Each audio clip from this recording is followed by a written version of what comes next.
গরিবের উপরে হজের মাসআলা নাই, গরিবের উপরে যাকাতের মাসআলা নাই। গরিব মানুষ, সে অন্যায়ভাবে টাকা আত্মসাৎ করার সুযোগও সে পায় না, অনেক অপরাধ থেকে সে বেঁচে যায়, সম্পদ দেয় না। তার মানে আল্লাহ তারে অভাবে ফালায়া তারে বিপদ থেকে বাঁচায়া দিছে, গুনাহ থেকে বাঁচায়া দিছে। আল্লাহ তাআলা তারে নৈকট্যশীল বান্দা বানায়া কিয়ামতের ময়দানে অনেক ধনীদের আগে তারে জান্নাতি করে দিছে। সুবহানাল্লাহ। এটাও একটা পরীক্ষা, তবে কি করতে হবে? সবর করতে হবে। আবার কাউরে আল্লাহ তাআলা মাল দিয়েও পরীক্ষা নেয়। এত মাল, এত সম্পদ, সম্পদের অভাব নাই, ডানে গেল টাকা, বামে গেল টাকা, সামনে গেল টাকা, পিছনে গেল টাকা, সম্পদের অভাব নাই। আল্লাহ তাআলা সম্পদ দিয়েও পরীক্ষা করে যে আমার বান্দা সম্পদ পায় আমি আল্লাহরে ভুইলা যায় কিনা। দেখবেন যার সম্পদ যত বেশি তার ব্যস্ততাও তত বেশি। কিরে ভাই, দোকান খোলা রাখছেন, মাশাআল্লাহ, আজকে জুমার দিন নামাজে যান না কেন? এতগুলো ব্যবসা প্রতিষ্ঠান, এইগুলো রাইখা গেলে সব তছনছ হয়ে যাবে, লন্ডভন্ড হয়ে যাবে, সব উলট পালট হয়ে যাবে। সম্পদ পাহারা দিতেছে কিন্তু নিজের জীবনের পাহারা নাই। তোমার আজরাইল কখন যে চলে আসবে, তোমার মরণ কখন চলে আসবে এটা জানা নাই। আল্লাহ বলে নাই তুই সম্পদের গোলামি করবি, বরং সম্পদ তোর গোলামি করবে। আল্লাহ তাআলা বলেছেন সম্পদ তোর গোলামির জন্য বানাইছি, তোরে সম্পদের গোলামির জন্য বানাই নাই। আমাদের অনেক ভাইরা বুঝের কমতি থাকার কারণে, আখিরাত সম্পর্কে তারা অজ্ঞ থাকার কারণে তারা সম্পদ কেমন ভাবে আঁকড়ায়া ধরেছে, আল্লাহর হুকুম নামাজকেও তারা ছেড়ে দেয়। আছে না নাই? নামাজ বাদ দিয়া সম্পদ নিয়ে পড়ে থাকে। তার এই সম্পদও তার জন্য পরীক্ষা। এই জন্য সম্পদ পাওয়াটা এটা কোনো গুনাহের কাজ না। আল্লাহ তাআলা যুগে যুগে অনেক নেককার মানুষকেও কোটি কোটি টাকা দান করেছে, সম্পদ দিয়েছে, কিন্তু তারা সম্পদের হক আদায় করছে। হযরতে ওসমানে গনি রাদিয়াল্লাহু তাআলা আনহু, তার নামের উপাধি হলো গনি। গনি মানে হলো ধনী। গনি অর্থ কি? ধনী। ওসমান রাদিয়াল্লাহু তাআলা আনহু একজন ধনাঢ্য মানুষ। হযরত ওসমান এত দান করতেন, এত দান করতেন। একদিন এক ভিক্ষুক আসছে হযরত ওসমানের কাছে। হযরত ওসমান বলে, এই যে আমার উটের পাল দেখা যায়, যতটা উট তোমার লাগবে তুমি এখান থেকে নিয়ে যাও। বলেন তো, একজন মানুষকে যদি বলা হয় তোমার যেটা পছন্দ হয়, সে নরমালটা নিবে না ভালোটা নিবে? ও সর্দার উটটারই ধরছে। উটের একজন সর্দার থাকে, এটা যেদিকে যায় বাকি উটগুলো পিছনে পিছনে যায়। সর্দারটারে যখন ধরছে, এটার পিছনে পিছনে বাকি উটগুলো হাঁটা শুরু করছে। সুবহানাল্লাহ বলবেন না সবাই? হাঁসের একটা স্বভাব আছে, দেখবেন একটা যেদিকে যায় কতকত করতে করতে পিছনের গুলো কি ওটার পিছনে পিছনে লাইন দেয়। এটা হলো হাঁসের স্বভাব। ঠিক উটগুলো সর্দারটারে টান দিছে, এখন বাকিগুলো পিছনে পিছনে হাঁটা শুরু করছে। ওই গরিব মুসাফির ডাক দিয়ে কয়, ভাই ওসমান, আপনি তো বলছেন একটা নেওয়ার জন্য, কিন্তু আমার উটের পিছনে পিছনে দেখি আপনার অনেকগুলো উট সিরিয়াল ধরছে, সবগুলো আসতেছে। হযরত ওসমান ডাক দিয়া বলে, ভাই রে, আমি তো তোমাকে বাধা দিব না, নিষেধও করব না। তোমার এই উটের পিছনে যতগুলো উট চলতে থাকে তুমি আমার সবগুলো উট নিয়ে যাও, আমার পক্ষ থেকে এক জাররা পরিমাণ তোমার জন্য কোনো বাধা নাই। চিৎকার মেরে করেন আল্লাহু আকবার। এটা হলো তাদের দানের পরিধি। এই জন্য আল্লাহ তাআলা মাল দিয়া পরীক্ষা করেন। আবার আল্লাহ তাআলা কাউরে সন্তান দিয়া পরীক্ষা করেন, কাউরে নিঃসন্তান বানায় আল্লাহ তাআলা পরীক্ষা করেন, দেখে সবর করে কিনা, আমি রবের শুকরিয়া আদায় করে কিনা। আবার রব্বুল আলামিন সন্তান দিয়া কিভাবে পরীক্ষা করে, যেই সন্তানটাকে দ্বীনের পথে চালায় কিনা, ইসলামের পথে চালায় কিনা, নাকি তাগুতের পথে চালায়, নাকি খারাপ পথে চালায়। আপনার সন্তান আপনার ঘরের ভিতর আপনার জন্য পরীক্ষা। কারণ আপনার কারণে, পিতার কারণে যদি সন্তান বিপদগামী হয়ে যায়, এর দায় পিতা কোনোদিন এড়াইতে পারে না। কি বলেন, পারে?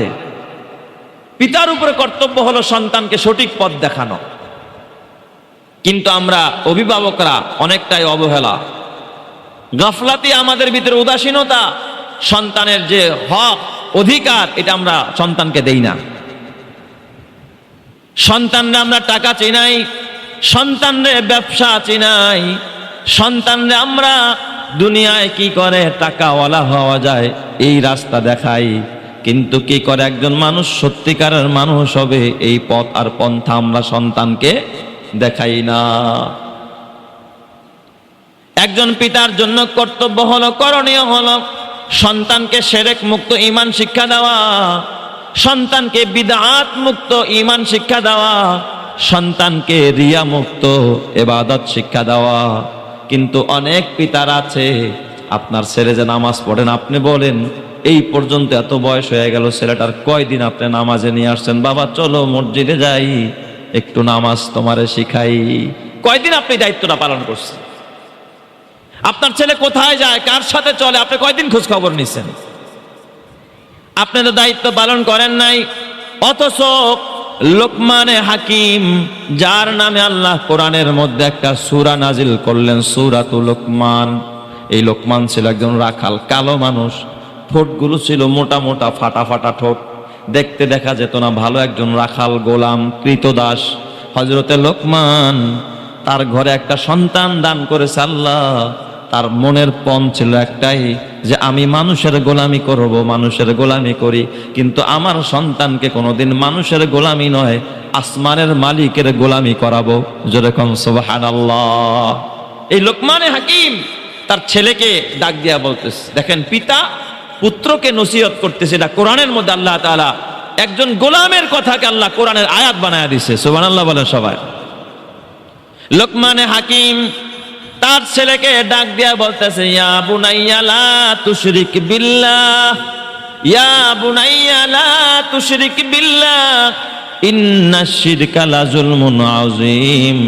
হে আদরের সন্তান, খবরদার আল্লাহর সাথে শিরক করো না। আল্লাহ এক, আল্লাহ একজন। এই কথার শিক্ষা হযরতে লোকমান তার ছেলেরে দিতেছে। আর আমরা ছেলেরে শিরক শিখাই, বাবা চল, জন্মের পরে কয় তোর জন্য মান্নত করছিলাম, চল মাজারে যাই।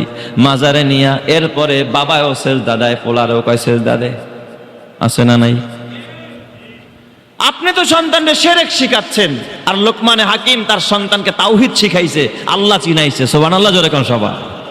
এই জন্যই তো তার নাম আল্লাহ কোরআনে সূরা নাজিল করলেন।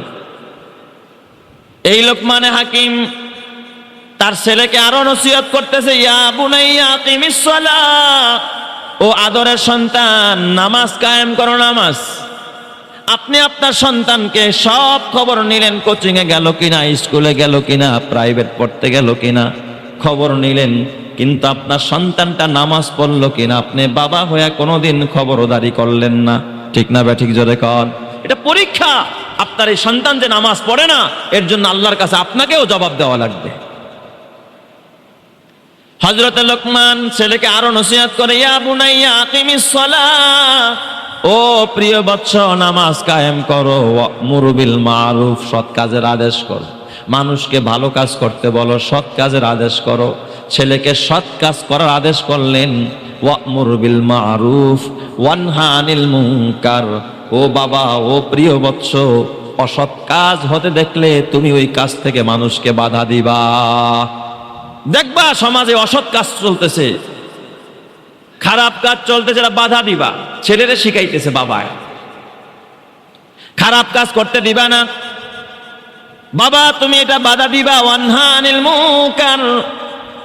এরপরে বাবা শোনো, ওয়াসবির আলা মা আসাবাক। এই সৎ কাজের আদেশ করতে গেলে, অসৎ কাজ থেকে বাধা দিতে গেলে তোমার উপরে জুলুম আসবে, অন্যায় আসবে, অপরাধ, তোমার উপরে মানুষ জুলুম করবে। বাবা বিপদ আসতে পারে, ওয়াসবির আলা মা আসাবাক, ওই বিপদের সময় তুমি ধৈর্য ধারণ করবা, সবর করবা। ইন্না যালিকা মিন আজমিল উমুর। এই সবর যদি করতে পারো, ধৈর্য ধারণ যদি করতে পারো, এটা হবে রবের পক্ষ থেকে একটা দৃঢ় প্রত্যয়। আল্লাহ তাআলা মুমিন বানায় তোমার জান্নাতে করে দিবে। সুবহানাল্লাহ। আর আমরা অন্যায় অপরাধ দেখলে একটু সরে যাই, কিছু বলা যাবে না। আরে ভাই, আমি আপনি সবাই মিললেই তো একটা সমাজ। আমি যদি আমার ভাইরে বাধা দিই, আপনি যদি আপনার ভাইরে বাধা দেন, আমি যদি আমার বিবিরে বাধা দিই, আপনি যদি আপনার বিবিরে বাধা দেন, আমি যদি আমার প্রতিবেশীকে একটু বুঝাই, আপনি যদি আপনার প্রতিবেশীকে বুঝান, আমি আপনি সবাই মিলেই তো একটা সমাজ। সমাজটা সুন্দর হইতে আর সময় লাগবে না। কথা ঠিক না ব্যাঠিক জোরে কর? আর যদি আমরা সবাই চোখ বন্ধ করে এড়ায়া যাই, তাহলে তো এই অন্যায়কারীরা আরো প্রশ্রয় পাবে, অন্যায় এবং বেড়ে যাবে। ঠিক না ব্যাঠিক জোরে কর? মাদক বেড়ে যাবে, নেশা বেড়ে যাবে, অন্যায় বেড়ে যাবে, সমাজের মধ্যে অশ্লীলতা বেড়ে যাবে, খুন খারাপি বেড়ে যাবে। এই জন্য খবরদার খবরদার, আপনার সন্তানকে মানুষ করার জন্য একজন পিতা, একজন মাতা সন্তানের জন্য সবচাইতে বড় পাঠশালা। এই সন্তানকে পিতা মাতা যেইভাবে শিখাইতে পারে, অন্য মানুষ সন্তানকে সেইভাবে শিখাইতে পারে না। কথা ঠিক কিনা?